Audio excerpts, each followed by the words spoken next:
The third option is the use of the Cobra belt. Now most of you probably haven't seen this yet. There's only a handful of our personnel that are currently wearing it.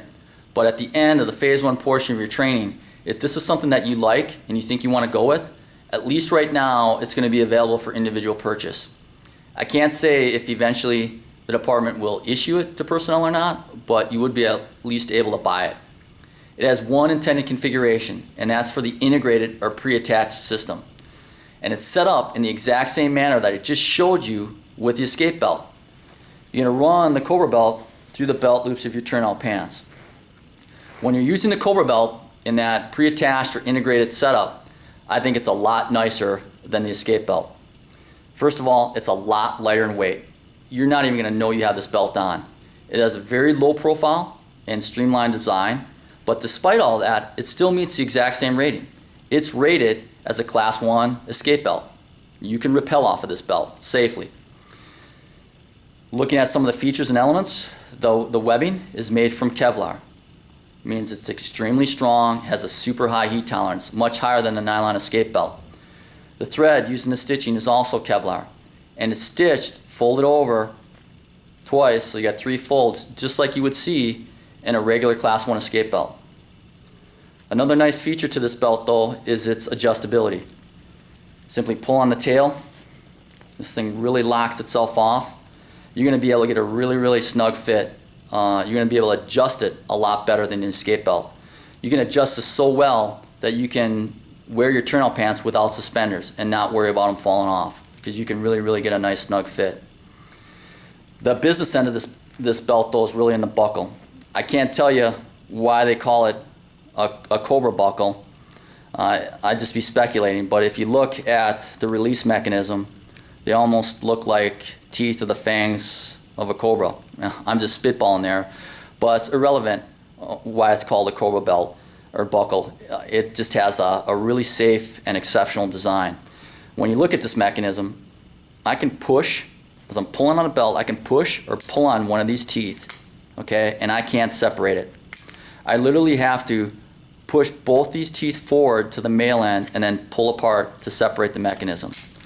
This design is so safe and effective that you're seeing it used in Class 2 and Class 3 seat and full body harnesses. This V-ring right here, this is where we attach that tech extension tether for pre-attachment. So let's take a look at that setup and configuration. So here's what the Cobra belt looks like in your pants.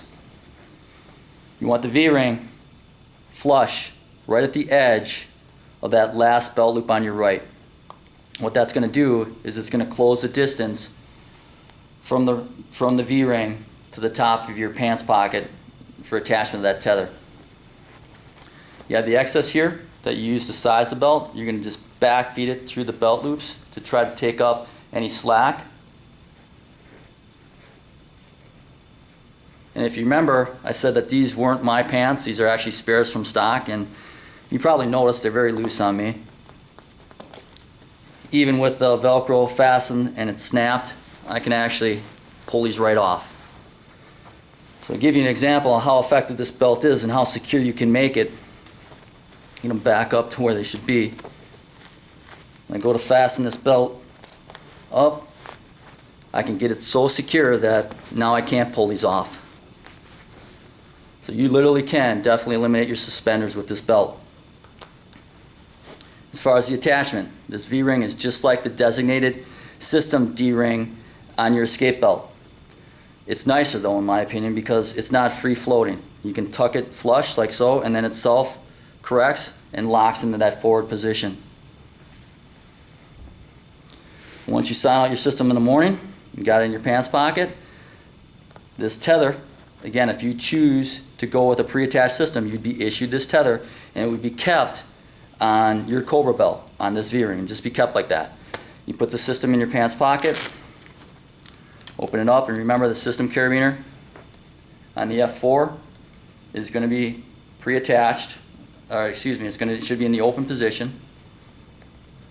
I'm going to connect up, lock off the gate, double check it. I want to tuck that carabiner into that forward position and then cover up all the hardware with that flap. So I have nothing exposed, everything's nice and low profile. Same procedure for deployment.